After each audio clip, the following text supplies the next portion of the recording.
सनातन संस्कृति है उसी का पालन करना चाहिए, जो सतयुग द्वापर त्रेता से चली आ रही है। आप देख रहे हैं, मम्मी को भी देख लीजिए, अपनी पत्नी को भी देखिए, आप स्वयं अपने को देखिए, हमको देखिए। हम लोग ये सनातन वेशभूषा को धारण करके यहाँ पर बैठे हुए हैं और इस सनातन संस्कृति का जो पालन करता है, भगवान कह रहे हैं कि उसको कभी भी कोई हरा ही नहीं सकता है। इस तरीके से 2 बार भगवान का नाम लीजिए, श्रीमन नारायण नारायण नारायण, श्रीमन नारायण नारायण, भजमन नारायण नारायण नारायण, श्रीमन नारायण नारायण नारायण, भजमन नारायण नारायण नारायण। अब लोगों ने पूछ लिया कि भगवान कैसे हैं। भगवान को किसी ने देखा है? नहीं। मोबाइल बंद करो। जो अपनी पत्नी को अपने पास रखते हैं, कपूर के समान गोरे हैं, अपने अंदर भगवान राम को भजते रहते हैं, उन्हीं से हम लोग भी अनुकरण करके कि हमारे प्रभु ऐसे होंगे। अभी समझ में नहीं आया। माँ नहीं मातु पिता नहीं देवा, असाधु सन करवावै सेवा, जिनके यहाँ चरण भवानी, ते जानो निश्चर सब प्राणी। अब हमारे आपके बीच में भी राक्षस भी हैं, मनुष्य में ही देवता हैं, राक्षस हैं, दोनों हैं। हम इनके मम्मी का जब आई थे कुंडली देखे, बताओ कि ये तो मम्मी इनके साथ कहा थी इनकी देवता है कि राक्षस है कि मनुष्य है, बताए थे पंडित जी। अब इसी में सब हैं, लेकिन स्वभाव किसका कैसे है भगवान वो बता रहे हैं कि जो अपने माता पिता को नहीं मानते हैं, ब्राह्मण को नहीं मानते हैं, वही इस पृथ्वी पे राक्षस है। राक्षस कहीं से बन के नहीं आएंगे, वो भी इसी जगह पे हमारे आपके बीच में पैदा होते रहते हैं और उन्हीं को हम लोग कहते हैं कि भाई देखिए इनका स्वभाव जो है वो मनुष्य का नहीं है। ये माता पिता को अपने नहीं मान रहे हैं, इसलिए इनका जन्म जो हुआ है मनुष्य में तो हुआ है, लेकिन स्वभाव इनका गलत है। अब बेटवा बैठ जा, वहीं लगाओ। हाँ, अब बैठ जा, जा बैठ। तो इस तरीके से भगवान कह रहे हैं कि कथा आगे बढ़ी और भगवान से लोगों ने पूछा, नारद जी से, कि ये बताइए कि ये सत्यनारायण भगवान की कथा को कौन सी कथा है। तो लोगों ने बताया कि कितने किदम पापम, ये कथा कब सुननी चाहिए। तो लोगों ने कहा कि शनिवार से लेके एतवार से लेके शनिवार तक का ही 7 दिन है, अब ये आप ही ने बनाया है, तो जो दिन अच्छा हो वही बताइए।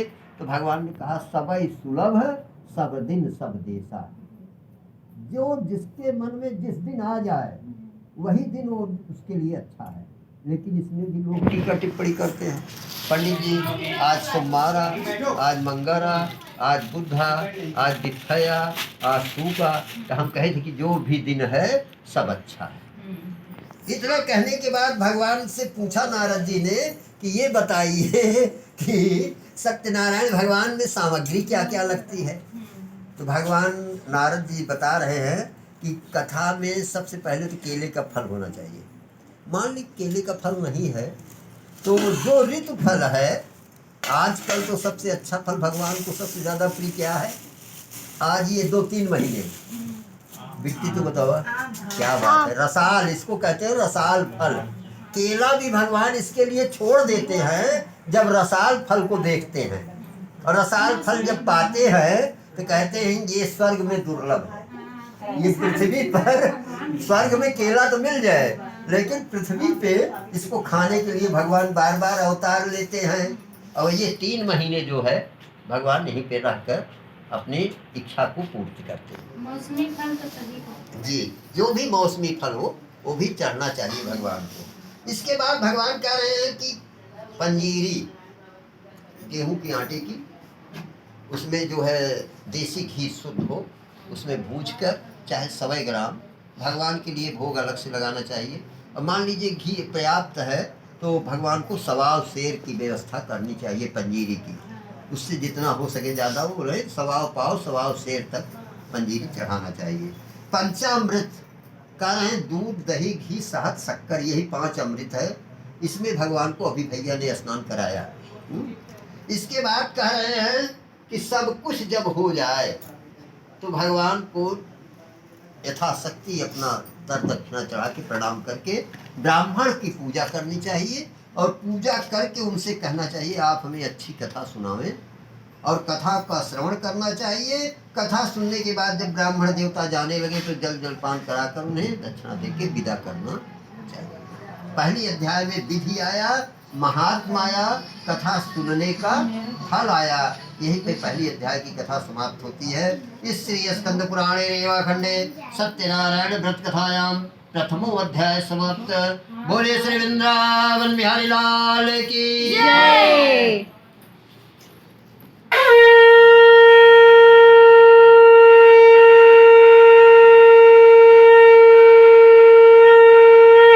श्री कृष्ण गोविंद हरे मुरारी, हे नाथ नारायण वासुदेवा।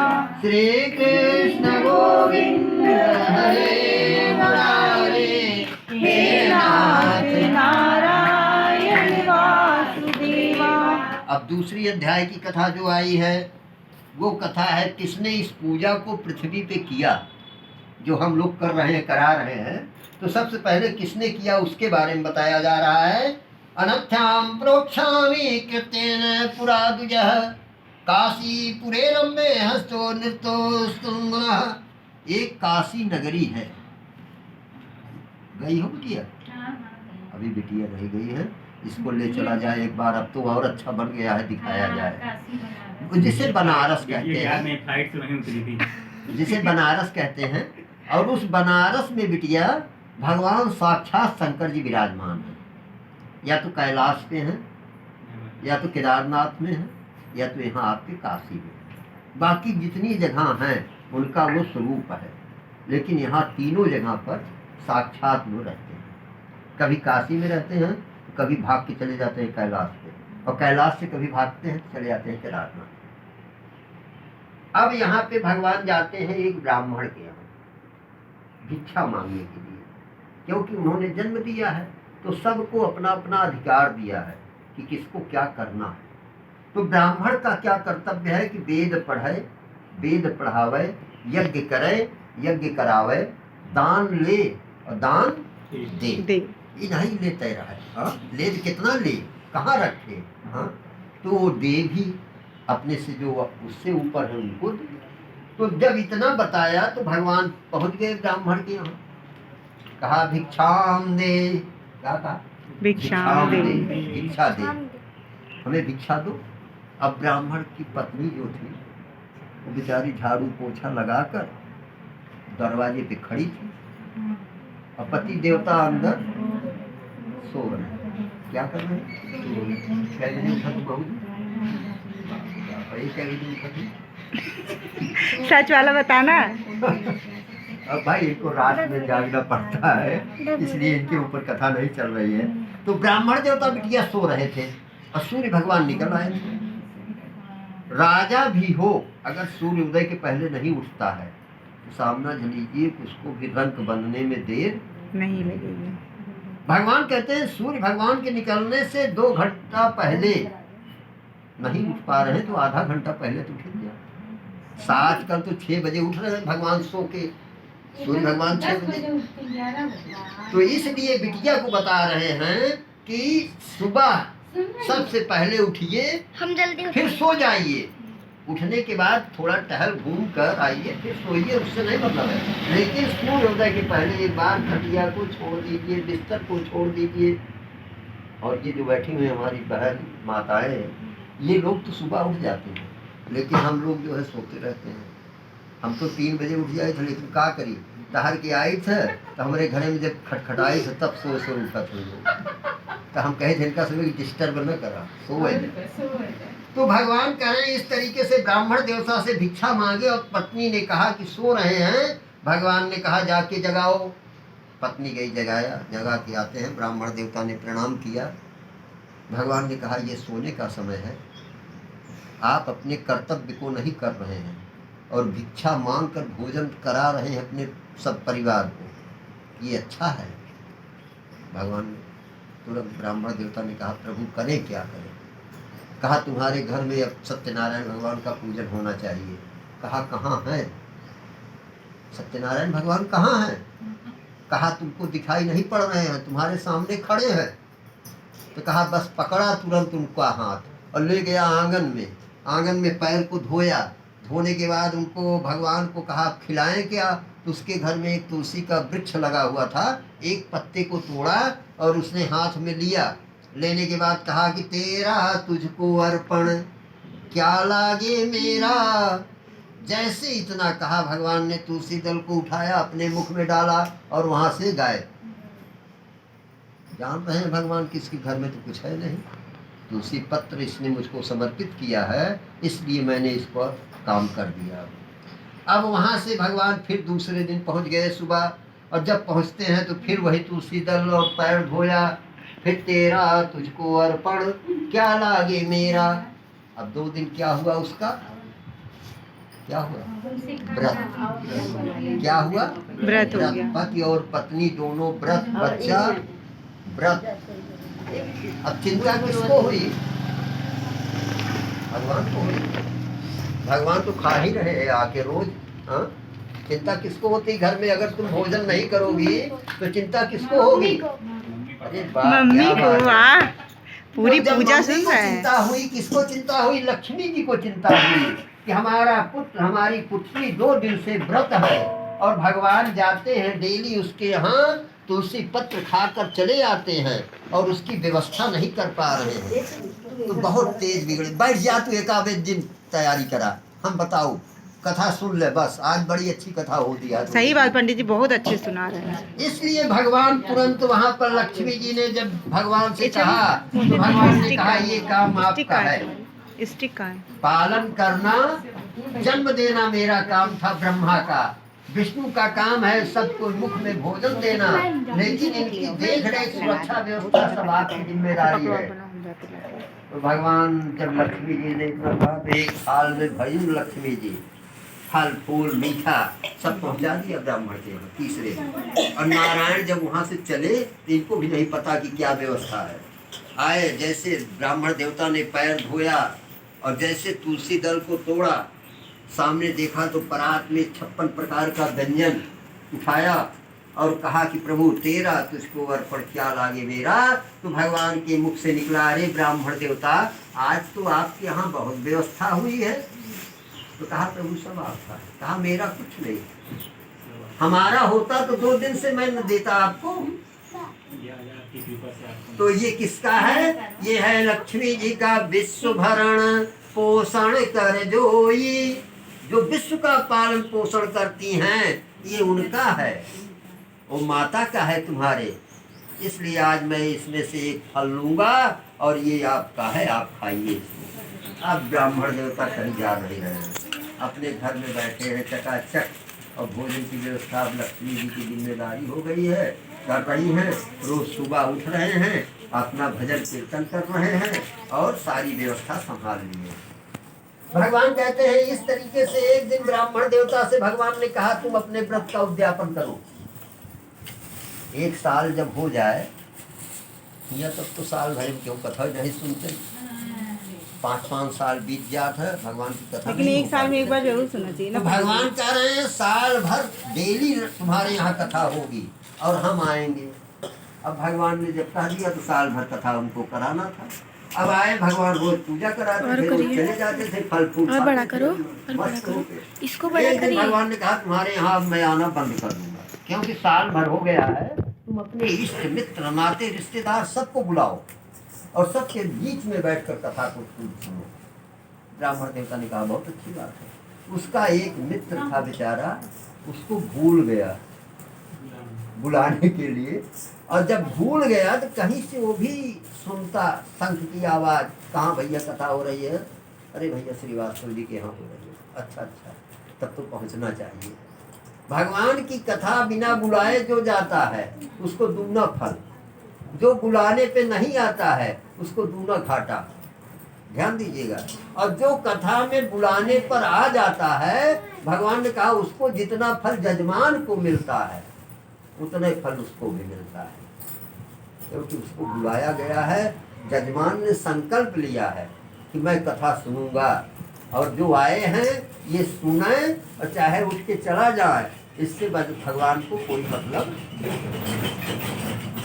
इतना क्या कि भगवान ने वहां पर साल भर कथा हुई, लकड़हारा आता है बेचारा, बैठ जाता है और भजन करता है। जो भजन कराया जाता है, श्रीमन नारायण नारायण नारायण, श्रीमन नारायण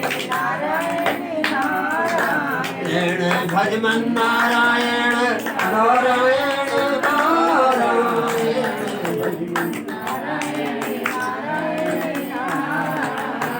भगवान बहुत प्रसन्न होते हैं। उसके बाद कथा समाप्त होती है। ब्राह्मण देवता सबको प्रसाद बांटते हैं अपने हाथ से। लकड़हारे के पास गए, जब प्रसाद दिया तो लकड़हारे ने कहा ये बताइए ये किसका प्रसाद? तो ब्राह्मण देवता ने कहा ये तो ब्राह्मण नारायण का प्रसाद है। कहा ये नारायण कौन है? कहा सत्यनारायण भगवान विष्णु भगवान है। कहा तो आज तक मुझसे क्यों नहीं बताया तुमने? जे न मित्र दुख हुए दुखारी, तिन्हई बिलोकत पातक भारी। जो मित्र के दुख में दुखी न हो, जो भाई के दुख में दुखी न हो, सुख में सुखी न हो, वो न मित्र कहलाता है न भाई कहलाता है। आजकल युग में यही स्थिति है। बहुत कम परिवार हमको दिखाई पड़ते हैं कि भाई के दुख में दुखी हूँ, उनके सुख में सुखी हूँ। अन्यथा हम देख रहे हैं कि एक भाई दूसरे भाई के लिए बड़ी स्थिति खराब हो गई। इस तरीके से भगवान ने जब लकड़हारे को प्रसाद दिया और प्रसाद देने के बाद लकड़हारा घर आता है, अपनी पत्नी को प्रसाद दिया। पत्नी ने कहा स्वामी किसका प्रसाद है? तो कहा सत्यनारायण भगवान का प्रसाद है। कहा हम भी सत्यनारायण भगवान का पूजन करना चाहिए। लकड़हारे ने कहा पूजन तो आप करेगी, लेकिन पूजन की व्यवस्था कैसे होगी? जैसे इतना कहा कि पूजन की व्यवस्था कैसे होगी, तुरंत लकड़हारे की पत्नी ने क्या कहा, बहुत अच्छा उत्तर दिया है बहुत, यही इनको भी आप करिएगा। कहा कि आप व्यवस्था करिए। किसकी? व्रत मैं रहूंगी, लकड़ी व्यवस्था आप करिए। जंगल में आप जाइए, लकड़ी काट के लाइए और बेचिए। बेचने लेकिन ईमानदारी के साथ, क्योंकि आज सत्यनारायण भगवान का पूजन है, इसलिए ईमानदारी के साथ। और कल बेचिएगा आप, इसका चाहे दुगना लीजिएगा। इतना जैसे कहा, लकड़हारे ने कहा बहुत अच्छी बात है, आज हमारी पत्नी हमको शिक्षा दे रही है। तो शिक्षक हो सिगरे जग को, अब काहे तू देती है शिक्षा। सुदामा की पत्नी ने जब जाने के लिए तैयार हो गए नारायण के यहाँ सुदामा, तो उसने शिक्षा दिया कि जा रहे हैं मित्र के यहाँ, 3 जगह जाना चाहिए तो कुछ लेके जाना चाहिए। कहाँ कहाँ? 3 जगह, और जगह जा चाहे जैसे जा।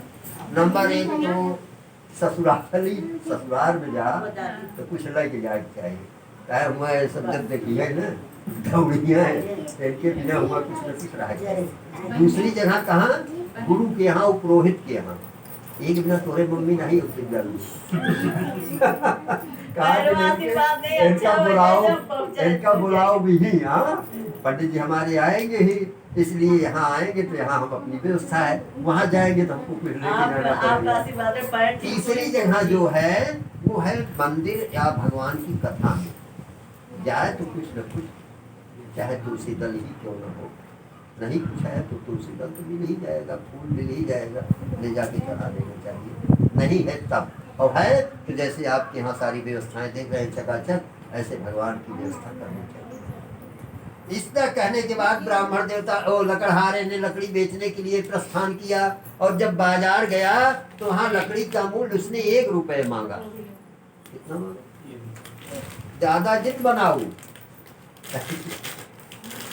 तो जैसे 1 रुपये मांगा तो लोगों ने कहा कि ये लकड़ी हमको लगता है फर्जी है क्या, आज सस्ती मिल रही है, इसलिए लकड़ी की कीमत तो काफी पैसा होता है। तो भगवान ने कुछ देर और पूछे, सायंकाल का समय होने लगा तो फिर गए पूछे कि तुम्हारी लकड़ी की कीमत क्या है। तो लकड़हारे ने कहा, बता दिया ना कि हमारी पत्नी आज व्रत है सत्यनारायण भगवान का, आज ईमानदारी के साथ 1 रुपये लूँगा, अब कल आएंगे जब इसी लकड़ी की कीमत मांगेंगे तो 10 रुपये लूँगा। अब वो भगवान सोचे कि ये बात बिल्कुल सही कह रहा है, इसलिए इसकी लकड़ी खरीद लिया जाए। तो भगवान ने 1 रुपये दिया और 1 रुपये अपनी तरफ से दिया, ले जाओ हमारी तरफ से भगवान को समर्पित कर देना। तो ये सतयुग द्वापर त्रेता की कथा चल रही है 1 रुपये वाली। उसके बाद तुरंत आया, अपनी पत्नी को दिया, पत्नी बाजार गई तो सब कुछ लिया, दूध दही घी शहद शक्कर आटा चीनी सब पंचमेवा सब कुछ लेने के बाद जब आई तो पैसा उसके पास बचा क्या, थोड़ा। तो उसने सोचा 1 फल ले ले, और 1 फल जब लेने गई तो देखा तो 1 फल जो सबसे अच्छा था उसी फल को उठा लिया और पैसा दे दिया, पैसा सब खत्म। आई घर पर भगवान का पूजन हुआ, ब्राह्मण देवता ने कराया और कहा दक्षिणा, तो वही 1 रुपया जो दिए थे नारायण ने उसी को चढ़ा दिया। और जब चढ़ाया तो भगवान ने कहा, आज तुम्हारा पूजन सफल हो गया, तुम वरदान मांगो। अब देखिए क्या कहा, वरदान मांगो। आज के इस समय में अगर अभी यहाँ भगवान प्रकट हो गए हैं, मान लीजिए, तो सब लोग वरदान मांगेंगे ना, छोड़ेंगे इनको अगर दिखाई पड़ जाए अभी 4 भुजा लेकर। तो भगवान से लकड़हारे की पत्नी ने क्या मांगा, यही सब पत्नियों को मांगना चाहिए, स्त्रियों को। क्या मांगा है, सुहाग की लंबी उम्र। भैया आप भी मांगिएगा। भगवान से कह रही है कि सो तुम जानहु अंतर्यामी, अपूर्व मोर मनोरथ स्वामी, अजा पर कृपा राम कहे होई, का पर कृपा करई सब कोई। भगवान से क्या मांगा कि सो तुम जानहु अंतर्यामी, अगर हम मांग ही लेंगे तो हमारा फिर क्या मिलन आपसे हुआ, क्या फायदा हुआ। आप हमारे मन की बात को जान रहे हैं, और जा पर कृपा आपकी हो जाएगी, उस पर कृपा तो सभी करते हैं, नाते रिश्तेदार भाई बंधु सब आके। इसलिए प्रभु आप हमारे मनोरथ को पूर्ण कीजिए। इतना कहकर भगवान वहाँ से अंतर ध्यान हो गए, आशीर्वाद देकर लकड़हारा जो है उसकी पत्नी प्रसाद को खाया, और खाने के बाद 10वें मास पश्चात उसके यहाँ एक सुंदर सी संतान उत्पन्न हुई। आज जहाँ उसके यहाँ घर में पुत्र नहीं थे वहाँ पुत्र हुए, जहाँ पर मकान नहीं था वहाँ मकान बना, जहाँ पर उसका व्यापार नहीं था वहाँ व्यापार चलने लगा। अंत में भगवान का विमान आता है, उस पर बैठते हैं दोनों। जब उसके पुत्र समझदार हो गए तो सारी व्यवस्था पुत्र को सौंप कर स्वयं नारायण को लोक हो जाते हैं। यही से दूसरे अध्याय की कथा समाप्त होती है। इस श्री स्कंद पुराणे रेवा खंडे सत्यनारायण व्रत कथायाम 2य अध्याय समाप्त। बोले सरविंद्रावत बिहारी लाल की जय।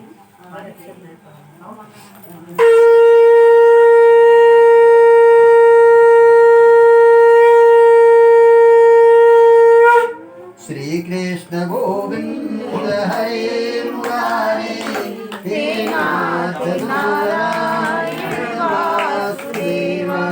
श्री कृष्ण गोविंद हरे मुरारे, हे नाथ नारायण वासुदेव। तीसरी अध्याय की कथा आई हुई है। एक राजा की कथा है। ये राजा अपने भारतवर्ष के हैं, उल्का मुख नाम के राजा हैं। और ये राजा ऐसे हैं कि प्रतिदिन मंदिर में जाते हैं। ध्यान से सुनिए, बंद करिए बोलचाल की भाषा। बाद में अब कथा अंतिम चल रही है, जान लीजिए। राजा प्रतिदिन कहाँ जाते हैं? मंदिर में जाते हैं। ध्यान दीजिएगा, बड़ी अच्छी कथा आ गई है। अभी एंटीना सही हो गया है। और उस कथा में राजा मंदिर में जाकर प्रणाम करते हैं। प्रतिदिन राजा ब्राह्मण को बुलाकर अपने दरवाजे पर उसको दान देते हैं। गरीब को बुलाकर उसको भोजन कराते हैं। लेकिन राजा की पत्नी कैसे है, अब उनके बारे में जरा सुनिए। भार्या तस्तब्धा च सरोज बदना सती, इतनी सुंदर है इनकी तुलना सरोज अर्थात कमल अर्थात चंद्रमा के समान की गई है। लेकिन न ये ब्राह्मण से प्रणाम करती है, और जब कोई गरीब आता है दरवाजे पे तो गेट इतनी तेज बंद करती है कि वहीं से भाग जाता है बेचारा। ध्यान दीजिएगा, बहुत अच्छी कथा है, अभी आ गई याद में।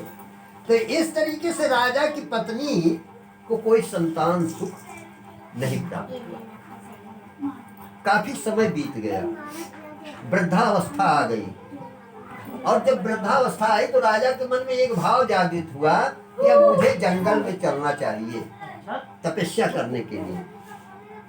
चौथे पन निप कानन जाहि, चौथे पन में जंगल की तरफ प्रस्थान कर देना चाहिए और वहां जाके तप करना चाहिए। राजा पहुंचे गुरु के यहाँ, गुरु जी को प्रणाम किया। गुरु जी ने पूछा राजन कैसे आगमन हुआ? तो राजा ने कहा ये भैया हमारे मकान राजमहल की चाबी है, इसको पकड़िए और मैं यहाँ पे अब आपकी कुटिया में बैठकर तपस्या करूँगा। गुरु जी ने कहा देखो राजन ऐसा है कि जब तक एक संतान पैदा नहीं कर देते हो तब तक आपको जंगल में तप करने का अधिकार नहीं है, क्योंकि आपने शादी किया है, गृहस्थ आश्रम में आप रहे हैं। शादी नहीं किया होता, ब्रह्मचर्य आश्रम में होते तब आते आप जंगल में तपस्या करते, लेकिन आपने शादी किया है, आपकी पत्नी है, इसलिए जाइए पहले संतान पैदा करिए। अब संतान में कौन आता है? बिटिया, बेटा आता है, बस बिटिया नहीं आता। तभी कहा बेटा का होगा। यही है, देखिए भावनाएं कितनी जल्दी आदमी का। अब ये अपना महीना इसलिए तुरंत गुरुजी ने कहा जाओ पहले एक संतान पैदा करो। और जब संतान पैदा कैसे होगी? चौथा पन है, वृद्धावस्था है, संतान कहाँ से होगी? तो भगवान का एक फल उठाया गुरुजी ने, मंत्र से फूंका और दिया कि राजन इसको ले जाओ अपनी पत्नी को खिला देना। राजा आए, पत्नी को प्रसाद दिया। पत्नी ने कहा जब इतना दिन तक खाए कोई संतान नहीं हुई, तो इस वृद्धावस्था में अब अगर फल खाने से संतान होगी तो लोग मेरा उपहास उड़ाएंगे, मैं करूं क्या? फल का अपमान करूंगी तब भी नहीं ठीक है। तो ले जाके फल उसने खिलाया किसको? एक गाय को। किसको खिलाया? 10वें मास पश्चात गाय के एक सुंदर सा पुत्र उत्पन्न हुआ। बोलिए सत्यनारायण भगवान की जय।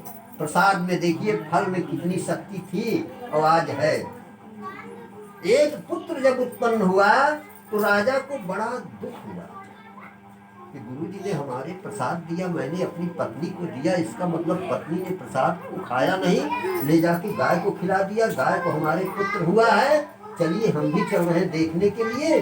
जब पहुंचे तो देखा क्या कि पुत्र इतना सुंदर कि उसके कान जो थे ये गाय के समान थे और मुख और शरीर पूरा मनुष्य का था। जैसे भांजे हमारे बैठे हुए हैं। सही बात है, कोई भगवान की ऐसी कृपा हुई कि 10 दिन बीत गया। 11वें दिन निकासन होता है, जिसे कहा जाता है निकासन, अर्थात गौ गणेश का पूजा करा के निकाल दिया जाता है। 12वें दिन बरही होती है। बरही के दिन गुरु जी को बुलाया जाता है, नामकरण संस्कार होता है 12वें दिन। और जब गुरु जी को बुलाया गया, गुरु जी ने देखा कि अरे हमारे फल का ये दृश्य, इसका मतलब है राजा की पत्नी ने फल को नहीं खाया। पत्नी को बुलाया गया, पत्नी आई, प्रणाम किया। गुरु जी ने कहा क्यों फल को तुमने अपमान किया? कहा नहीं मैंने नहीं अपमान किया, मैंने फल को खाने के लिए सोचा, लेकिन एक बार मेरे मन में ये इच्छा जागृत हुई कि अगर मेरे चौथे पन में संतान होगी तो लोग मुझे क्या कहेंगे? कहेंगे ये गुरु का अपमान है, क्योंकि तुमने गुरु के प्रसाद का अपमान किया है। लोग कहेंगे उससे क्या मतलब है, हम जो कहेंगे वो होना चाहिए। इतना कहकर गुरु जी ने रानी को कहा जाकर आप गंगा जी के किनारे सत्यनारायण भगवान का व्रत करें, पूजन करें। और उसका नामकरण रखा गया। गाय के जो पुत्र हुआ था क्या नाम रखा गया? गोकर्ण, क्या नाम रखा? गोकर्णो महाज्ञानी। गोकर्ण जब बड़ा हुआ तो बहुत ज्ञानी हुआ, और उसकी बहन अर्थात दो बहन थी, तो जो दूसरी बहन के पुत्र हुआ तो धुंधकारी महाखला, धुंधकारी नाम उसका रखा गया, धुंधवी नाम था, तो बहुत बदमाश हुआ। कहने का तात्पर्य, राजा रानी आकर सत्यनारायण भगवान का व्रत नदी के किनारे कर रहे हैं। एक बनिया पहुंचता है, बनिया वहां पर परेशान करता है राजा को। रानी ने पूछ लिया कि ये बताओ काहे के लिए तुम कथा में विघ्न डाल रहे हो? कथा में विघ्न बहुत आता है। आज तक सत्यनारायण भगवान की कथा 100 में 99 लोगों की तो पूरा नहीं है। कोई न कोई विघ्न आ जाएगा, कोई न कोई विघ्न। तो भगवान कहते हैं वो विघ्न कुछ नहीं कर पाएगा तुम्हारा, क्योंकि कथा चल रही है अनवरत, इसलिए विघ्न भी समाप्त हो जाएगा। लेकिन राजा को जब विघ्न डाला, राजा काहे के लिए कथा सुन रहे हो? कोई आक्रमण करने वाला है देश, कोई बीमारी आने वाली है, राजा काहे के लिए कथा सुन रहे हो? बार बार खोद रहा है। रानी को गुस्सा आता, लेकिन रानी गुस्से पर शांति किए और राजा से पूछा, ये बनिया को आपने निमंत्रण दिया था क्या, बुलाया था क्या? राजा ने कहा नहीं। तो कहा इसको प्रसाद दो और ये जाए घर। जैसे इतना कहा, रानी ने कहा कि इसको पूरी बात बताना पड़ेगा, तब इसके मन में भी ये भाव जागृत होगा कि हमको भी सत्यनारायण भगवान का पूजन करना चाहिए। 2 बार भगवान का नाम लीजिए, श्रीमन्नारायण नारायण नारायण, श्रीमन्नारायण नारायण नारायण, भजमन नारायण नारायण नारायण, भजमन। राजा ने बताया, रानी ने बताया कि इस व्रत के प्रताप से वंशहीन सुत पाए, निर्धन धन पावे तथा रंग कराओ हो जाए। बनिया के समझ में ही नहीं आया कि क्या बता रही है रानी। तो कहा दूसरा कोई उपाय बताइए रानी। कहा पति बिना सूनी मांग है, और पुत्र बिना है घर सूना, 2 मुक्ति के मार्ग हैं, 2 बिना है दुख दूना। तब बनिया के समझ में आ गया। रानी ने कहा जैसे कोई कन्या अपने घर में जब तक रहती है तब तक वो बिटिया लड़की ही कहलाती है, और जब कोई ब्राह्मण कोई पति आता है उसका, उसकी मांग में 7 चुटकी सिंदूर डालता है, तब वो क्या कहलाती है? पत्नी कहलाती है। और जब पत्नी कहलाती है, और पत्नी जब अपने घर को छोड़कर वहाँ से जहाँ बिटिया थी आती है दूसरे घर में, तो यहाँ पर उसके सास ससुर क्या चाहते हैं कि हमारे पतोह के कोनो न कोनो संतान होए। और जब संतान में कुछ विलम्ब होने लगता है तब चिंता और बढ़ने लगती है। क्या बात यह है? अब वो बात केवल पत्नी जानत है, क्या बात यह है? तो भगवान ने कहा कि राजा इसको बताओ बनिया को, इसके भी कोई संतान नहीं है। और जैसे इतना बताया रानी ने कि पति बिना सूनी मांग है, पुत्र बिना है घर सूना, कैसे बनिया भगा प्रसाद लेके और भाग कर अपने घर गया। घर जाता है तो वहाँ क्या करता है? अपनी पत्नी को प्रसाद देता है, और प्रसाद देकर कहा कि ये संतान प्राप्ति क्या फल है। बनिया की पत्नी ने कहा स्वामी हमारे यहाँ भी सत्यनारायण भगवान का पूजन होना चाहिए। कहा तुम हमको राजा समझ रखी हो क्या कि मैं तुरंत कथा सुनूंगा? मैं कथा कब सुनूंगा? जब हमारे कोई संतान होगी। भगवान के सामने गई, रोने लगी, हमारे पति की बुद्धि को शुद्ध कीजिए। भगवान बेचारे प्रसन्न हुए, आकाशवाणी किया कि जाओ तुम्हारे ऊपर मैं प्रसन्न हूँ। 10वें मास पश्चात 10 महीने के बाद कन्या रत्न मजाए थे। पहली संतान क्या आई? कन्या आई। और जब कन्या आई तो बनिया बहुत प्रसन्न हुआ। प्रसन्न होने के बाद उसने पूरा देवकली गांव को न्योता दे दिया। खूब आए लोग, भोजन किए प्रसन्न होकर, लेकिन सत्यनारायण भगवान का पूजन 1 साल की हो गई कन्या। साल में उसने बुलाया किसी को नहीं, न भगवान की कथा हुई। उसके जन्मोत्सव मनाने के लिए केक मंगवाया। उस समय भी केक चल रहा था, ये मत समझिए कि आज चल रहा है। हाँ, उस समय केक मंगवाया, केक को कटवाया, मोमबत्ती जलवाया, मोमबत्ती को बुतवाया, कन्या की आयु भगवान ने कम कर दिया। भगवान कह रहे हैं सत्यनारायण भगवान के पूजन करने से आयु बढ़ती है, मंदिर में जाने से, दर्शन करने से आयु बढ़ती है, शिव जी का रुद्राभिषेक करने से, जन्मोत्सव को मनाने के समय आयु बढ़ती है, लेकिन केक काटने से आयु कम होती है। तो काहे के लिए आप लोग पश्चिम की सभ्यता को अपनाते हैं? हाँ? जन्मोत्सव मनाना है, जन्मोत्सव मनाना है, तो हमारे यहाँ जन्मोत्सव कैसे मनाया जाता है? राम का कैसे मनाया जाता है? देखिए, केक काट के चैत्र रामनवमी को भगवान का अयोध्या में जन्मोत्सव मनाया जाता है। 56 प्रकार का व्यंजन, भगवान का कीर्तन भजन और सब प्रसाद पाते हैं। भगवान कृष्ण का जन्मोत्सव भादों के महीने में मनाया जाएगा, अष्टमी तिथि को मनाया जाएगा, और केक काटा जाएगा? नहीं काटा जाएगा। तो काहे के लिए जन्मोत्सव में केक काटती हैं आप? इनके जन्मोत्सव के समय मंदिर में जाकर नहीं आपकी व्यवस्था है पूरे गांव को बुलाने के लिए, भगवान का प्रसाद खिलाने के लिए एक मंदिर में ले जाइए, बिटिया या बिटवा को 1 पाव लड्डू लीजिए और भगवान को भोग लगवाइए, वही लड्डू एक प्रसाद इनको खिलाइए और प्रसाद बांट दीजिए पूरा। कोई ब्राह्मण दिखाई पड़े तो उसको दक्षिणा कुछ देकर उससे आशीर्वाद दिला दीजिए। आपका केक काटने से दूना फलना बच्चे को प्राप्त हो तो कहिए। लेकिन आज के समय में व्यवस्थाएं बदलती जा रही है। भगवान कह रहे हैं जन्मोत्सव मनाया बनिया ने, और जन्मोत्सव में भी उसने भगवान को नहीं पूछा। तब तीसरा हो गया क्या? कन्या हो गई 18 साल की, और जब 18 साल की हुई तो विवाह। विवाह की चिंता, विवाह के लिए उसने खोजना शुरू किया। ब्राह्मण से पूछा, ब्राह्मण ने बताया इसका विवाह कांचनपुर नगर कलकत्ता में होगा। अब लेकर गठरी चल दिया कलकत्ता।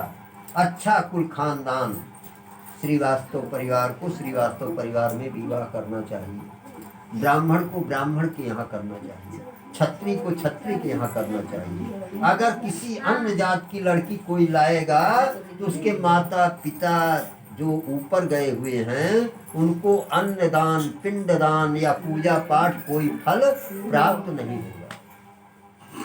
आज की स्थिति बड़ी खराब हो गई। बच्चे सब बंगलौर में पढ़ रहे हैं, कोई इंजीनियर है, कोई IAS है, उनके साथ उनकी मित्र पढ़ रही हैं, उसी में विवाह तय हो जा रहा है।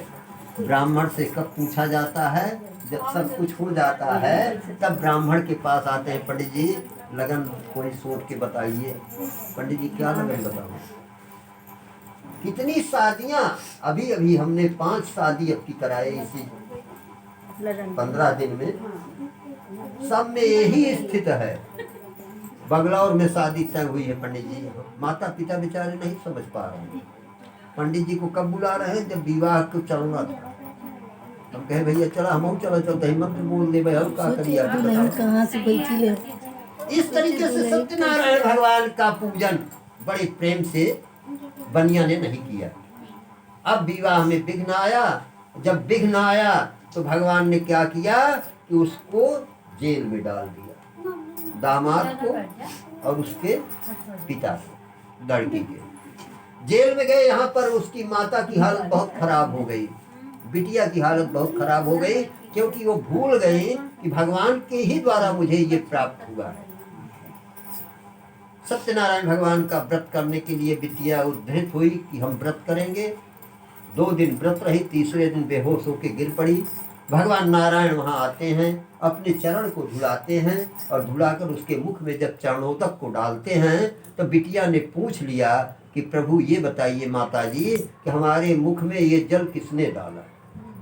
बिटिया ने जब पूछा माँ से तो माँ ने बताया कि बेटी ये वही डाले होंगे जिनका तुम व्रत कर रही हो। राजा को स्वप्न हुआ, हे राजन प्रातः काल अगर तुमने दोनों बनिया को नहीं छोड़ दिया तो तुम्हारा राजपाट धन दौलत सब नष्ट कर दूंगा। बिटिया के इस पूजन कर लेने से राजा को स्वप्न हो रहा है। तब मोबाइल युग नहीं था, मोबाइल कहीं गया नहीं है, बैठे रही हुई। मोबाइल युग नहीं था, तब आकाशवाणी होती थी और स्वप्न ये देखती थी और पहुंचता था स्वप्न आपके पास। घर चलिए जल्दी, माता जी की तबीयत अस्वस्थ है। आप भाग कर चले आते थे दिल्ली से। तब मोबाइल युग नहीं था। आज बिना मोबाइल के कोई काम ही नहीं होगा।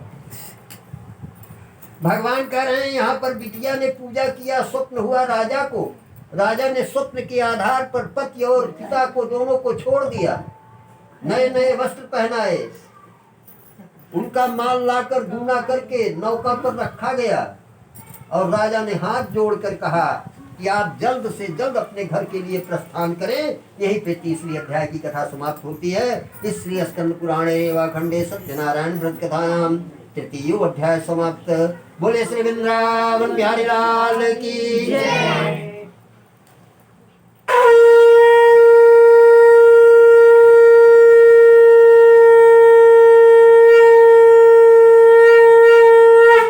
श्री कृष्ण गोविंद हरे मुरारी, हे नाथ नारायण वासुदेवा। श्री कृष्ण गोविंद हरे मुरारी, हे नाथ नारायण वासुदेवा।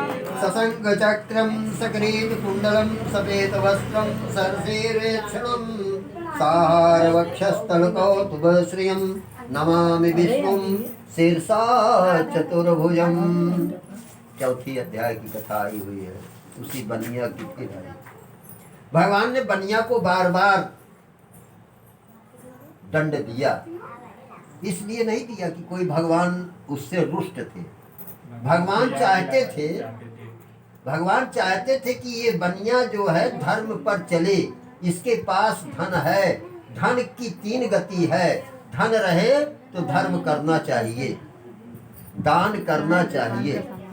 धन है तो खूब अच्छा मकान होना चाहिए, खूब अच्छा पहनने के लिए कपड़ा वस्त्र होना चाहिए। धन है खूब अच्छा भोजन होना चाहिए। तीसरी गति क्या है धन की? जब ये सब नहीं होता है तब नष्ट हो जाता है। कोई ऐसा हो जाएगा जो सब धन नष्ट कर देगा। तो भगवान कह रहे हैं राजा ओ बनिया चौथी अध्याय में अपने घर के लिए प्रस्थान कर रहा है। धन कितना पाया है? दूना। कितना पाया? दुगना धन पा गया। अब बताइए, जहाँ 1 करोड़ था वहाँ 2 करोड़ मिल जाए, क्या पूछना है। अब बनिया लेकर नौका चल दिया अपने घर के लिए। जैसे 2 कदम चला, 2 भगवान के दूत पहुंच गए, जय और विजय। जाकर उन्होंने कहा भिक्षाम दे, भिक्षा दो। बनिया ने कहा ये कहाँ से आ गए, कहीं चोर तो नहीं है। जैसे इतना कहा, फिर उन्होंने कहा भिक्षाम दे।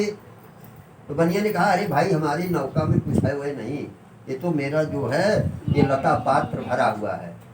लता पात्र माने धनिया मिर्चा मसाला यही सब भरा हुआ। दोनों दूतों ने कहा कि जरा बोरा खोल के देख लो तुम्हारी नौका में क्या है, हम ये नहीं कहते हैं लेकिन दो। तो उसने जब बोरा खोला तो देखा क्या कि जो उसके मुख से निकला, कभी कभी देखिए ये एक शिक्षा मिल रही है बनिया से, कथा से। हम लोग भी कभी कभी झूठ बोलते हैं, हाँ? और झूठ इतना ज़्यादा कभी कभी नहीं मोबाइल में छोड़िए माता जी। झूठ कभी कभी इतना ज़्यादा हम लोग घर में अपने माता पिता से बोलते हैं, पत्नी पति से बोलती है, पुत्र जो है पिता से बोलता है, पिता पुत्र से बोलता है, और पति जो है पत्नी से झूठ बोलते हैं। तो भगवान कहते हैं कि यहाँ तक तो चलता है, लेकिन जब वही झूठ हम लोग उसको जीवन में उतार लेते हैं, रोज बोल रहे हैं, तो भगवान कहते हैं वही बात मैं सत्य कर देता हूँ जो आप बोल रहे हैं। इसीलिए कभी झूठ अपने से बड़ों से नहीं बोलना चाहिए। आज बनिया बार बार झूठ बोल रहा है, तो भगवान ने सोचा कि इसका बोरा खोला जाए। और जब बोरा खोला गया तो सब लता पात जहाँ सोना चांदी था वहाँ सब धनिया मिर्चा तेज पत्ता मसाला हो गया। और जब ये हो गया तो बेहोश होके गिर पड़ा। और जब बेहोश होके गिरा तो दामाद कितना बुद्धिमान था। ध्यान दीजिएगा, भगवान ने दामाद से नहीं पूछा है, भगवान ने डायरेक्ट उसके पिता से पूछा है, लड़की के। और दामाद इतना होशियार कि वो अपने को बचाते हुए चल रहा है कि हमसे भगवान न पूछें तभी अच्छा है। अब जब बेहोश होके गिरा तो दामाद ने वही जल उठाया समुद्र का, उसके ऊपर डाला, उसकी मूर्छा टूटी। ए उठो वहां से, तुम बात उठ जाओ नहीं करो जल्दी से, बेटा। उठो वहां बैठो, चलो। बक बक बक बक खोपड़ी का, इतनी अच्छी कथा चल रही है तुम सुन नहीं रही हो।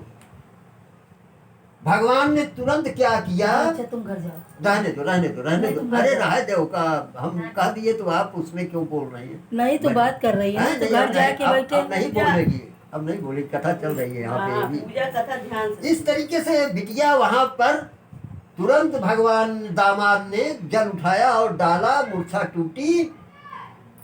उसने हाय धन, मेरा धन कहाँ गया, मेरा धन कहाँ गया?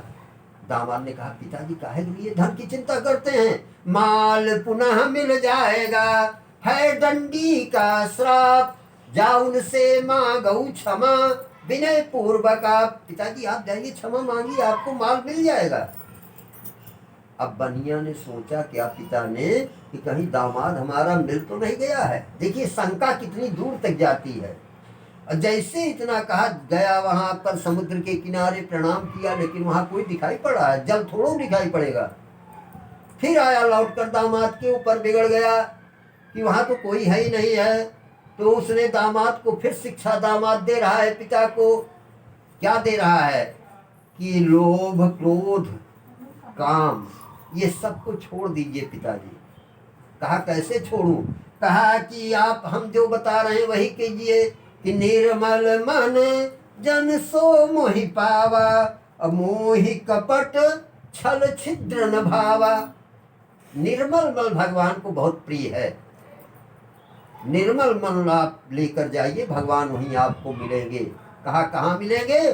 कहा प्रणत पाल रघुनायक, करुणा सिंधु खरारी, और गए शरण प्रभु राखी हैं, तो अपराध विषाद, अमोह मूल बहुसूल प्रद, त्यागो तम अभिमान। अहंकार निकाल दीजिए, आपके सामने नारायण ही विराजमान है। मोह मूल बहुसूल प्रद, त्यागो तम अभिमान, भजौ राम रघुनायक, कृपा सिंधु भगवान। कृपा सिंधु, सिंधु यही जहाँ सागर नौका खड़ी हुई है, यही भगवान है। तब पिता उठा, बेचारा गया, साष्टांग लेट कर जब प्रणाम किया तो चतुर्भुजी रूप लेकर सत्यनारायण भगवान प्रकट होते हैं। बोलिए सत्यनारायण भगवान की जय। भगवान ने कहा, अरे बनिया बताओ भाई क्या बात है, काहे के लिए रो रहे हो? कहा आप सब कुछ ले लिए हो और पूछ रहे हो काहे के लिए रो रहे हैं? अरे प्रभु आपसे कोई पार नहीं पा सकता है, हमारा माल तो वापस कर दीजिए। तुरंत बनिया का माल भगवान ने नौका में वापस किया और कहा, देखो भाई बनिया, तुम धर्म के प्रतीक हो, तुम दान के प्रतीक हो, तुम्हारी शिक्षा लोग ग्रहण करते हैं, तो इसलिए तुम धन लो और ले जाकर इसको सत्कर्म में लगाना। भगवान ने 7 लोगों को भेजा, सप्त ऋषि आते हैं नौका पर। जब बनिया दामाद बैठे थे तो फिर उन्होंने मांगा भिक्षाम दे, तो उन्होंने, बनिया के पिता ने क्या किया, दोनों हाथ से निकाल कर दान करना शुरू किया। भगवान बहुत प्रसन्न होते हैं। बनिया घर आता है, अपनी पत्नी को संदेश भेजता है, और जब संदेश लेकर लोग जाते हैं तो वहाँ पर सत्यनारायण भगवान का पूजन चल रहा था, जैसे आपके यहाँ चल रहा है। दूत लोग बताते हैं, कथा में विघ्न डाल दिया लोगों ने। उसकी पत्नी ने भगवान को पुष्प चढ़ाया, उठकर चली गई। उसकी बिटिया बैठी हुई, लेकिन बिटिया ने भी भगवान को पुष्प चढ़ाया। जब माँ चली गई तो बेटी ने सोचा हम भी चले, हमारे भी पति आए हुए हैं। तो भगवान ने उसके पति को नौका सहित फिर वहां से गायब कर दिया, क्योंकि संकल्प यहाँ पर जो होता है वो पति पत्नी के नाम का हुआ है। आप एक को छोड़ा जा सकता है, लेकिन दोनों चले जाएंगे तो। और वहाँ पे संकल्प माता और पुत्री का हुआ था, दोनों का। एक को रहना था, एक को ले जाते। लेकिन भगवान ने फिर जब आरक्षित कर दिया, गायब कर दिया, तो बिटिया वहाँ पर अपने पति को न देखकर उसने बहुत भगवान को उलाहना दिया। उलाहना देने के बाद कहा कि यहीं पर चिता लगाई जाए, मैं जल के भस्म हो जाऊंगी। भगवान ने सोचा कि एक आत्महत्या आज और होने जा रही है और हमारे कारण होने जा रही है, इसलिए मुझे कुछ करना पड़ेगा। तो भगवान ने आकाशवाणी किया कि अगर तुम जल के भस्म भी हो जाओगी तो तुम्हारा पति तुमको प्राप्त नहीं होगा, इसलिए पहले जाओ, तुम जो काम कर रही थी पूजा, उस पूजा को संपन्न करो, प्रसाद खाओ, तब आना तुम यहाँ। तुम्हारा पति तुमको नहीं मिले तब तुम मुझे बुलाना दे। आती है, पूजा संपन्न करती है, प्रसाद खाती है, थोड़ा प्रसाद अपने पति के लिए ले जाती है।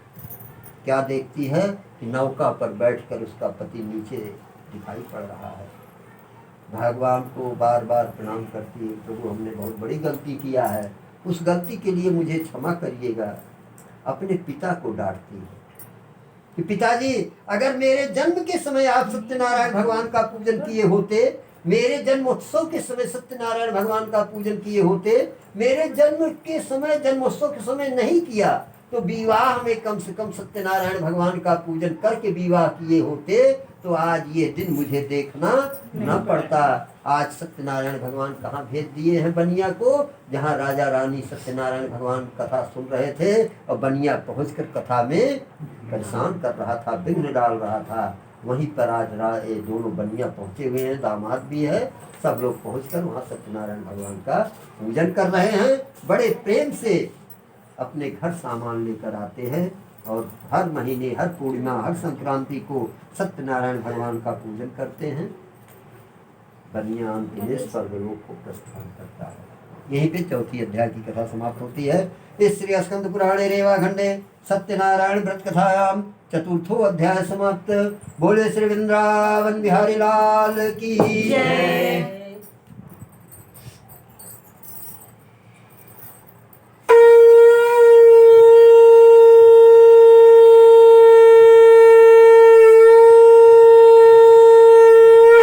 श्री कृष्ण गोविंद हरे मुरारी, हे नाथ नारायण वासुदेवा। श्री कृष्ण गोविंद हरे मुरारी, हे नाथ नारायण वासुदेवा। अच्युतं केशवं राम नारायणं कृष्ण दामोदरं वासुदेवं हरिं श्रीधरं माधवं गोपिका वल्लभं जानकी नायकं रामचंद्रं भजे। अंतिम अध्याय की कथा आई है। इसमें तो बहुत कथाएं हैं, कम से कम अगर हम कहा तो हमका 5 घंटा भी पंचम अध्याय में लागे। हाँ, लेकिन आपको अच्छी कथा एक सुनने को मिलेगी। और अगर एंटीना सही रहा, बिटिया लोग अगर बदमाशी न करें तो फिर 2 कथा सुना के, और अगर ये बदमाशी करिए तो 1 कथा सुनाओ बस, तो कहा जा और तोहरे कथा अच्छी लागे। भगवान कहते हैं 5वें अध्याय में एक राजा की कथा आई, छत्री की। ये छत्री 100 पुत्र हैं इनके। कितने पुत्र हैं? 100। अब आप कहेंगे पंडित जी 100 पुत्र होते हैं? 100 पुत्र होते। पहले राजाओं के यहाँ 100 पुत्र हमारे हुए हैं और 60,000 भी।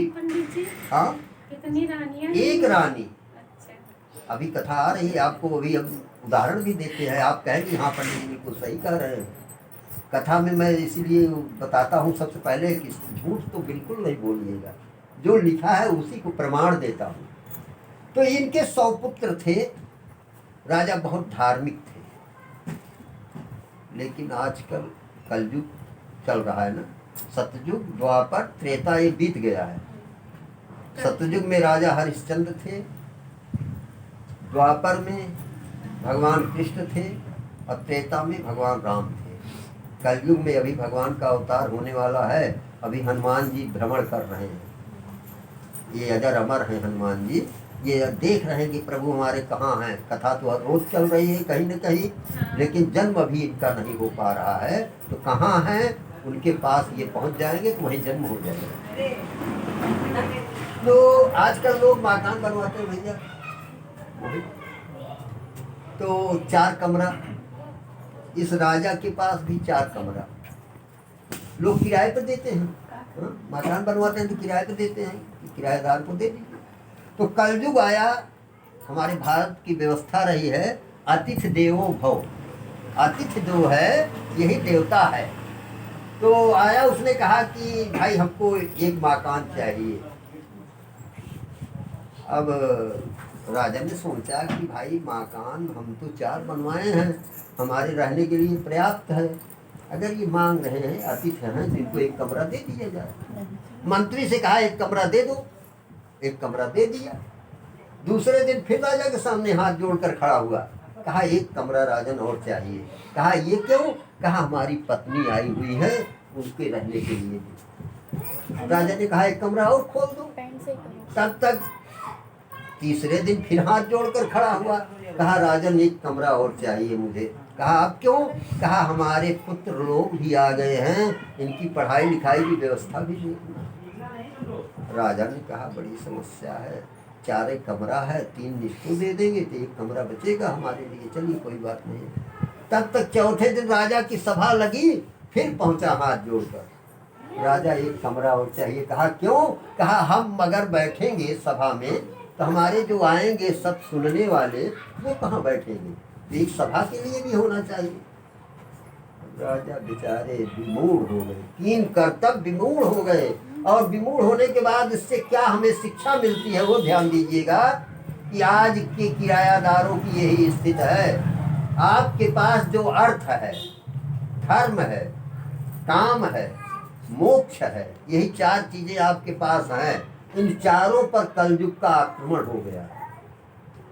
सबसे पहले उसने अर्थ को कवर किया, फिर धर्म आपसे छीन लिया, फिर आपसे काम को छीना, फिर आपको जो मोक्ष दिलाने वाला था परम पद, भगवान का कीर्तन, भगवान की कथा, वो कहता है कहाँ कथा उठा सुनोगे फालतू, कलयुग में ऐसे कहाँ सुनोगे। अनेकों लोगों के मुख से मैं सुनता हूँ कि भगवान राम ये तो नहीं थे, भगवान कृष्ण नहीं थे, भगवान शिव नहीं थे, कहाँ से तुम पैदा हुए उनसे पूछा जाए तब भी नहीं बता पाएंगे। तो इस तरीके से 5वीं अध्याय की कथा जो है सौपुत्र की चल रही है। राजा जंगल में जाते हैं शिकार खेलने के लिए, बहुत से खरगोश को मारते हैं, बहुत से हिरण को मारते हैं। अंत में पहुंचे कहाँ, कथा हो रही थी, ऐसे भीड़ लगी थी, राजा ने भगवान का अपमान कर दिया, न वहाँ कथा में बैठे, न प्रणाम किया, न प्रसाद लिया, जाके सीधे एक पीपल का वृक्ष था उसके नीचे लेट गए। राजा को नींद आ गई और प्रसाद वहाँ पर जब पंजीरी रखा गया तो राजा ने कहा ये तो शोभित यहाँ का प्रसाद है, इसको मैं नहीं ग्रहण करूँगा।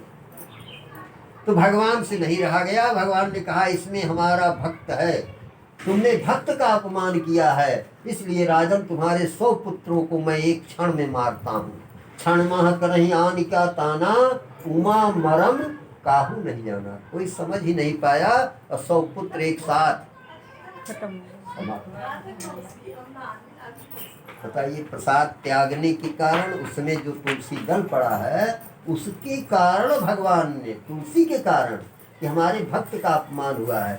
भगवान कहते हैं हमारा अपमान कोई कर दे वो बर्दाश्त है, हमको कोई कुछ गाली दे दे वो बर्दाश्त है, लेकिन कोई मेरे भक्त का अगर अपमान करता है तो वो मुझे बर्दाश्त नहीं है, उसको मैं तत्काल। इतना जैसे देखा भगवान ने, राजा अपने घर के लिए प्रस्थान करते हैं और जब घर जाते हैं तो राजा ने क्या किया, तुरंत उनकी पत्नी ने हाथ पकड़ा और कहा हमारे पुत्र कैसे खत्म हुए। राजा ने कहा हमसे एक अपराध, हमने जंगल में सत्यनारायण भगवान की पूजा का अपमान किया है, मैंने प्रसाद का अपमान किया है। रानी ने तुरंत हाथ पकड़ा और राजा को ले आई जंगल में, उन्हीं यादों के बीच में बैठकर सबके सामने सत्यनारायण भगवान का पूजन कराती है रानी। और जब राजा रानी पूजन चल ही रहा था बीच में चतुर्भुजी रूप लेकर भगवान प्रकट होते हैं। बोलिए सत्यनारायण भगवान की जय। और जब प्रकट होते हैं भगवान तो उन्होंने कहा कि वरदान मांगो राजा। जैसे कहा वरदान मांगो, राजा तो बेचारे कीन कर्तव्य विमूढ़ होकर प्रणाम किया, लेकिन रानी से नहीं रहा गया। रानी ने कहा मेरे 100 पुत्र वापस करो। भगवान ने कहा ओ तुम्हारे 100 पुत्र वापस करूंगा, लेकिन ये बताओ पहले तुम कि तुम्हारा पति जो है मेरे प्रसाद का अपमान किया, तो तुमने उससे पूछा काहे के लिए अपमान किया? रानी भी भगवान ने कहा गलती कोई करे और फल कोई मिलता है किसको? हाँ? धर्म माता पिता करते हैं, उनका पुण्य किसको मिलता है? पुत्र को मिलता है, पुत्री को मिलता है। अगर धर्म कर रहे हैं तब, अगर वो अधर्म कर रहे हैं तो उसका कौन भोगता है? पुत्र भोगते हैं। अब न तो भाई वो होता है, परम गति को प्राप्त होते हैं, लेकिन भोगता कौन?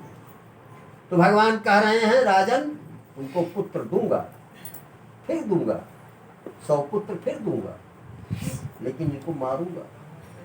ये मत सोचो कि दूंगा तो इनको मारूंगा, नहीं, इनको फिर मारूंगा हम, और मार कर मैं तुम्हारे ही कुल खानदान में फिर आऊंगा।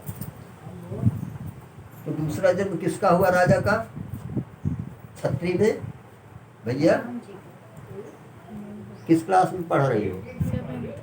7th में। हाँ तुम बता सकती हो, लेकिन तुम्हारी अभी चलो भाई BA MA वाले यहाँ सब ये सब बैठे हुए हैं ये लोग नहीं बताएंगे, कुछ हम समझ रहे हैं। चलिए, तो दूसरा जन्म राजा का हुआ धृतराष्ट्र। पत्नी कितनी थी धृतराष्ट्र के माता जी? एक पत्नी थी ना। आप आपसे इसलिए कह रहे हैं कि आपने कहा कितनी पत्नियां थी, तो गांधारी एक ही पत्नी थी, और एक पत्नी के 100 पुत्र पैदा हुए। 100 पुत्र होने के बाद भी भगवान ने क्या किया? पांडवों की तरफ होकर ढाल बनाया अर्जुन को, और चक्र से अपना मारते थे सबको। चक्र अपना चलाते थे और ढाल अर्जुन को बनाते थे कि अर्जुन मार रहे हैं, हम क्या करें। तो 100 पुत्रों का वध भगवान ने किया गांधारी के। फिर तीसरा जन्म हुआ फिर राजा छत्री का। अभी कथा आएगी, आपको सुनाएंगे। तो इस तरीके से भगवान ने 3 जन्म तक राजा को दंड दिया। कहने का तात्पर्य है कि हम लोग गलती करते हैं तो क्षमा भी मांग लेते हैं। क्षमा मांगने से ही भगवान माफ कर देते हैं, क्योंकि हम लोग भी पुत्र उन्हीं के हैं। इस तरीके से भगवान कह रहे हैं कि सत्यनारायण भगवान की कथा में जो दूसरा जन्म हुआ है, पहली अध्याय की कथा जो मैंने बताया था ब्राह्मण की, वही दूसरा जन्म हुआ सुदामा। इनकी मित्रता किससे हुई? भगवान कृष्ण। लेकिन कृष्ण से मित्रता होने के बाद भी सुदामा ने ये नहीं समझ पाए कि ये हमारे भगवान है कि कौन है। सिर्फ यही जानते थे कि यादव परिवार में जन्म हुआ है, यदुवंशी हैं और हम ब्राह्मण हैं, दोनों मित्र हैं। तो चोरी किया। कौन सी चोरी किया था? चने। उसी चने की चोरी के कारण सुदामा गरीब हो गए और भगवान कृष्ण द्वारकाधीश। अंत में बहुत कहने पे पत्नी के सुदामा बेचारे तैयार हुए जाने के लिए। मित्र जे न मित्र दुख होए दुखारी, तिन्हें बिलोकत बातक भारी। जो मित्र के दुख में दुखी न हो, सुख में सुखी न हो, वो मित्र नहीं कहलाता है। मैं अभी पहली अध्याय में आपको बताया था। तो इसलिए भगवान के पास जाने के लिए सुदामा को बहुत ठेल रही हैं उनकी पत्नी। अंत में सुदामा जाने के लिए नहीं तैयार हैं। बाद में तैयार होते हैं कि ठीक है जाने के लिए मैं तैयार हूँ, लेकिन मित्र के पास जाऊँगा तो कुछ लेके जाना पड़ेगा, मेरे पास तो कुछ है नहीं। तो सुदामा की पत्नी जाती है बगल में। बगल की स्थिति की कथा बताएंगे तो आप लोग हंसेंगे। अभी हम भी एक दिन गए थे ऐसे बगल में कथा सुनाने के लिए। तो लोग सीधा लावत हैं, पंडित जी के सीधा देगा। सीधा में हमको आधा बोरा किनकी जोन चाउर और पटोरा जाता है वो रखे रही न, अब गलती से दिया है। इससे हम तो कथा में बताते हैं इसलिए कि सुनिए, ये नहीं, ऐसे नहीं। हमारे ऊपर भी घटना घटी अच्छा है। अच्छा देना चाहिए। नहीं नहीं, अरे उसके दिमाग की नहीं उपज है। वो बेचारी रखे थी बोरिया में, 2 बोरियां रखी हुई थी। नहीं दिया। गलती से नहीं डाला। वो उठाई और उसने कहा पंडित जी ये घर का चावल है, आपके लिए मैंने रखा है। हमने कहा बहुत अच्छा है, ले चलेंगे, आज इसी को डलवाएंगे घर में चावल, पंडिताई को देंगे कि भैया आज हमारे जजमान ने अच्छा दिया है। अब वो हम लादे बिक्की पे लेके आए घर और पंडिताइन के देहे, पंडिताइन खोले तो कहें कि बताओ कि कनेक्शन से ले आया है। हम कहे अरे हमारे जजमान है सब एक से एक, उन्होंने दिया है। और जब कहे लिहाई दे के रहा जजमान के तोहरे, हम कहे का हुआ इतना अच्छा चावल उनके खिए भा है और बेचारों दीन इतने प्रेम से कहीं ना देखा, कहे देखे तो हमको बड़ा अफसोस हुआ कि ऐसा तो वो कर नहीं सकती हैं, लेकिन अगर दिया है तो कोई बात नहीं है। हम ओरहन भी, अब हम ओरहन नहीं दे पावत ही और न वो हमसे पूछ पावत। यहाँ देखिए दोनों, हम दोनों असमंजस की स्थिति में हैं। तो एक दिन क्या हुआ, हमने, अब ये हमारी थोड़ी कथा आ गई है, हमने उनके घर गए और घर जाने पे हमने उनसे कहा, हम कहे ये बतावा तू जोन देहे रहू चौलवा का सब चौलवा ऐसे कूटाए यहाँ कि कोनो अच्छो चावल है। अरे कहें गुरु जी हमसे बहुत बड़ी गलती हुई है। तब कहीं पहले नहीं कहीं। अब भाई डर रही थी वो भी, हम भी अपने को थोड़ा संभाल रहे थे कि ये कहीं ब्राह्मण और जजमान में द्वेष न हो जाए। तो इस तरीके से तुरंत उन्होंने अपने को माना और कहा गुरु जी उसको आप जो है पहुंचा दीजिए। पहुंचाइए मत, उसको हम ले आएंगे, आपका चावल यहाँ रखा हुआ है, भैया ले जाके पहुंचाएंगे घर और उसको आप हमको दे दीजिएगा, नहीं गाय वाय को खिला दीजिएगा। हम कहे गाय को खिलाएंगे तो चावल नुकसान करेगा, वो वैसे रखा है और आप अगर उसको कुछ बनावें तो उठा लाइएगा। कहें क्या बनवाएंगे, उसको किसी को दे दीजिए। हम कहे हम काहे पाप ले, जे का दे वो हमसे कहे किनकिए दे क्या है तोहरे किराए बहुत फिर और हम सुने। तो अंत में आप समझ लीजिए भैया वो चावल वैसे गठरी बना का बना पड़ा रहा और आज तक वो कथा मैं अपनी कथा में जोड़ता हूँ। तो उनका बेचारों बड़ा अफसोस होता है कि पंडित जी ये गलती हमसे हुई है, ठीक है। तो वही भगवान कह रहे हैं कि शीस पगान झगा तन में प्रभु जाने कुवाई बसे के ही ग्रामा, धोती फटी सिलटी दुपटी और पाए उपाहन के नहीं श्यामा, द्वार खड़ो दिर्ज दुर्बल देख रहो चकिसो वसुधा अभिरामा, पूछत दीन दयाल को नाम बतावत आपन नाम सुदामा। जैसे इतना सुना द्वारकाधीश ने कि सुदामा नाम के कोई आए हुए हैं, द्वारपाल आके बता रहा है, भगवान से एक क्षण नहीं रहा गया। उनका अंगूछा कहीं गिरा, सिर पर उनके कोई मोर मुकुट उकुट कुछ नहीं, पट कहीं गिर रहा है, पैर में जूता चप्पल कुछ नहीं। जैसे सुदामा है सेम वही स्थिति आज भगवान कृष्ण की हुई। और भगवान कृष्ण ने जाकर जब सुदामा को देखा तो चकित हो गए। सुदामा कृष्ण को देखकर चकित हो गए। दोनों गले जब मिले हैं तो भगवान कहते हैं भेटे भर अंक लपटाए दुख साने को। इतना भगवान भेटे कि जितना दुख था सुदामा का सब खींच लिए।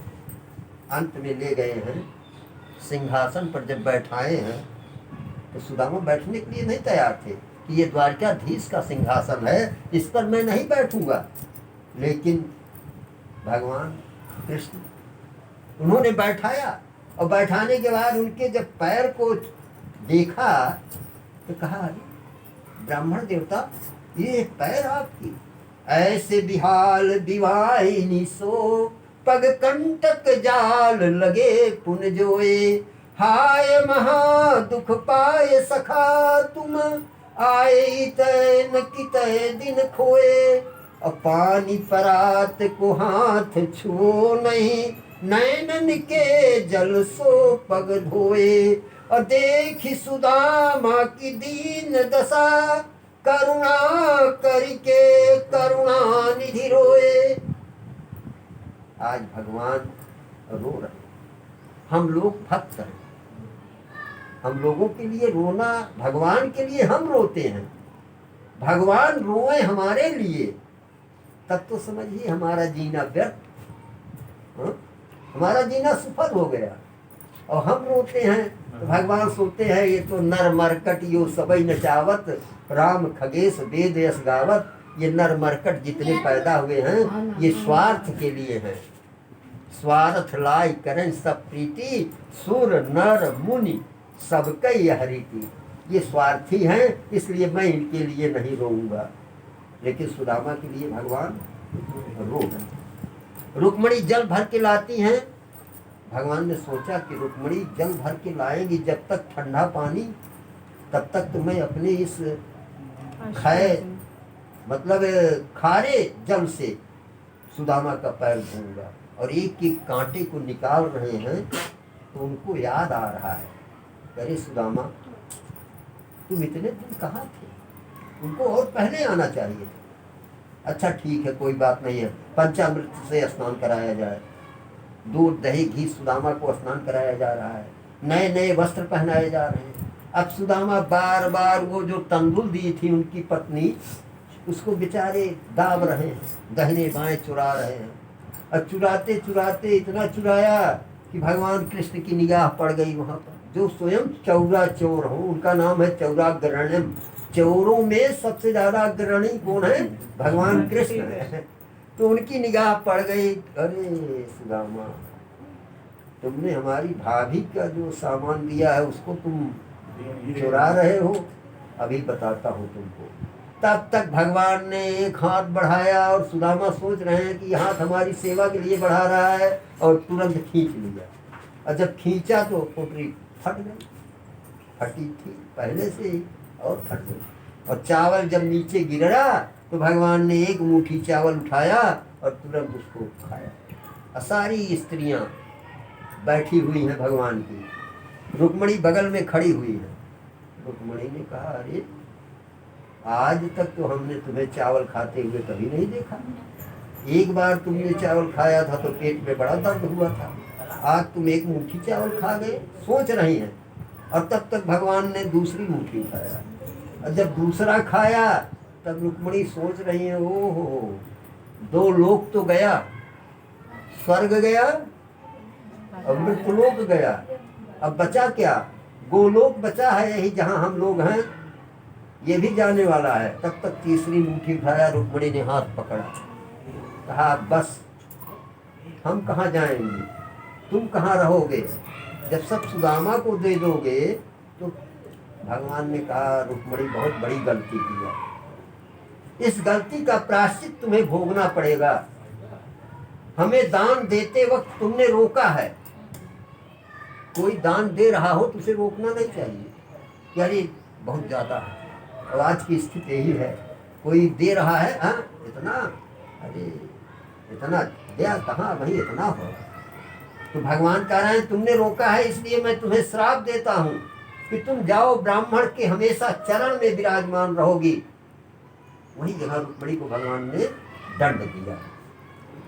तो वही रुक्मणी ने कहा हाथ जोड़कर कि प्रभु आपका ये सहर्ष मैं स्वीकार करती हूँ, लेकिन मैं आपको सुदामा जैसा नहीं देखना चाहती हूँ। एक पत्नी का कर्तव्य है कि पति की रक्षा करे, तो मैं आपकी रक्षा के लिए ये दंड भोगने के लिए भी बोलिए सत्यनारायण भगवान की जय। तो पत्नी जो है वो पति को सत्मार्ग पर ले जाती है, पत्नी ही पति को गलत मार्ग पे भी ले जाती है।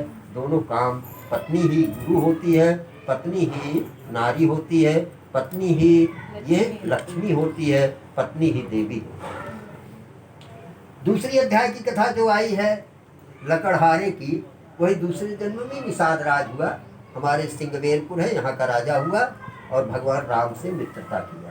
तीसरी अध्याय की जो कथा मैंने सुनाया आपको, जिसके कोई संतान नहीं थी राजा के, वही दूसरे जन्म में महाराजा दशरथ हुए। इनको कोई संतान नहीं थी, ब्राह्मण को बुलाकर यज्ञ कराया, 4 पुत्र प्राप्त हुए। चौथी अध्याय की कथा अभी अभी हमने सुनाया था, वही मोरध्वज नाम का राजा हुआ, बनिया इकलौते पुत्र पाकर आरे से काट कर देने के लिए भगवान कृष्ण को तैयार हो गया। परीक्षा में उत्तीर्ण हुआ। भगवान ने उसके पुत्रों को फिर जोड़ दिया और वही मोरध्वज की कथा आज भी चली आ रही है भगवान के साथ। अभी अभी 5वीं अध्याय की कथा मैंने आपको सुनाया। यही 5वीं अध्याय की कथा जो राजा थे जिनके 100 पुत्र थे, इन्हीं का दूसरा जन्म फिर क्षत्रिय परिवार में हुआ जो महाराजा बलि थे। और भगवान इनके लिए प्रकट होते हैं बामन रूप बनाकर। एक छोटा सा बालक का इतना बड़ा रूप बनाते हैं ब्राह्मण का और जाकर भिक्षा मांगते हैं, भिक्षाम दे। राजा बलि यज्ञ कर रहा है, 100 यज्ञ पूर्ण हो जाए अगर तो वो इंद्र को प्राप्त कर लेता, इंद्रासन प्राप्त कर लेता। लेकिन 99 यज्ञ पूर्ण हुई, 100वें यज्ञ में भगवान जाकर बलि के यज्ञ को भंग कर दिया। बलि आते हैं, कहते हैं आप मांगिए जो मांगना हो, मैं क्षत्रिय हूँ दूंगा। वो समझ नहीं पा रहा है कि नारायण है। भगवान ने कहा 3 पग भूमि मुझे चाहिए बस।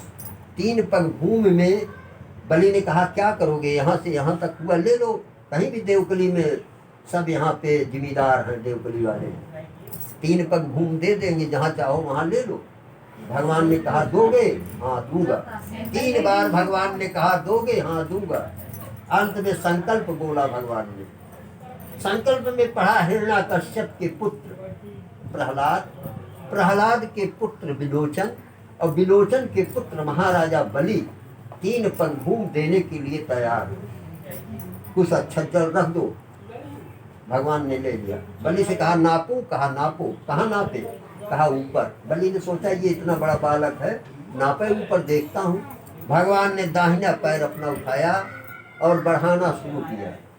ओम भू ओम भुआ ओम स्वाहा ओम महा ओम जना ओम तपा ओम सत्य। सबसे ऊपर सत्य लोक है, ब्रह्मा जी वहाँ विराजमान है। पैर वहाँ पहुँचा दाहिना। ब्रह्मा जी ने देखा कि इसमें शंख चक्र गदा पद्म बने हुए हैं। तुरंत उन्होंने धोया, कमंडल में उसको रख लिया।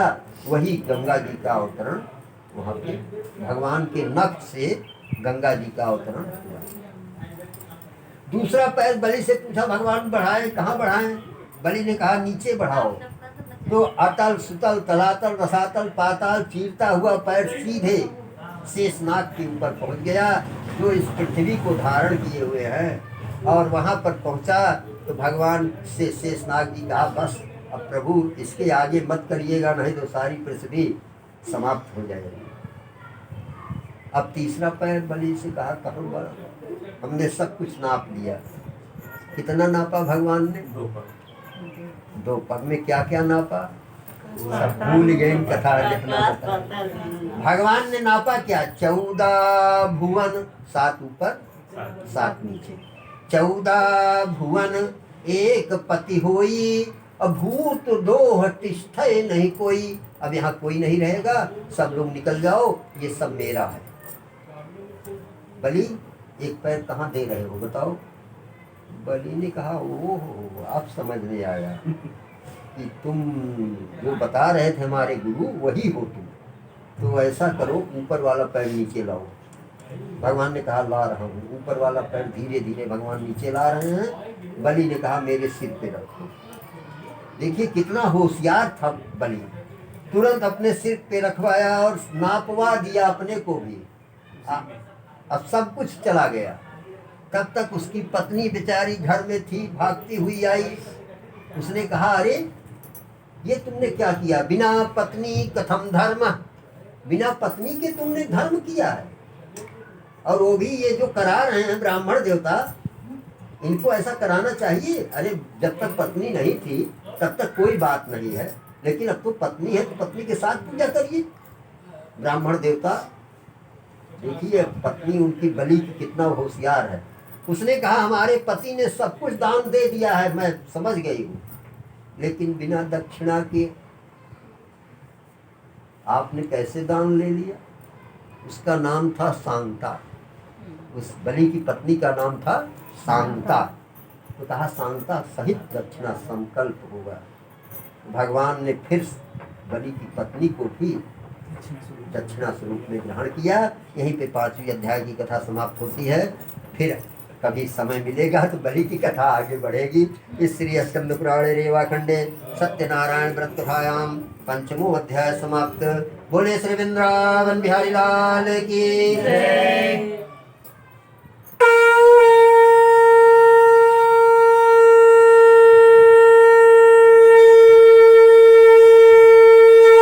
श्री कृष्ण गोविंद हरे मुरारी हे नाथ नारायण वासुदेव। श्री कृष्ण गोविंद हरे मुरारी हे नाथ नारायण वासुदेव। श्रीमन्नारायण नारायण नारायण श्रीमन्नारायण नारायण नारायण भजमन नारायण नारायण नारायण भजमन नारायण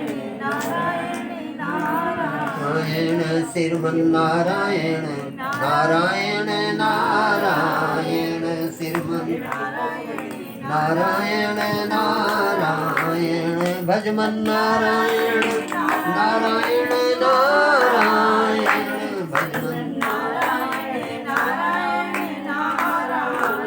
बोले विष्णु भगवान की जय। लाइए हम यहाँ रखिए, आप थोड़ा सा या पीछे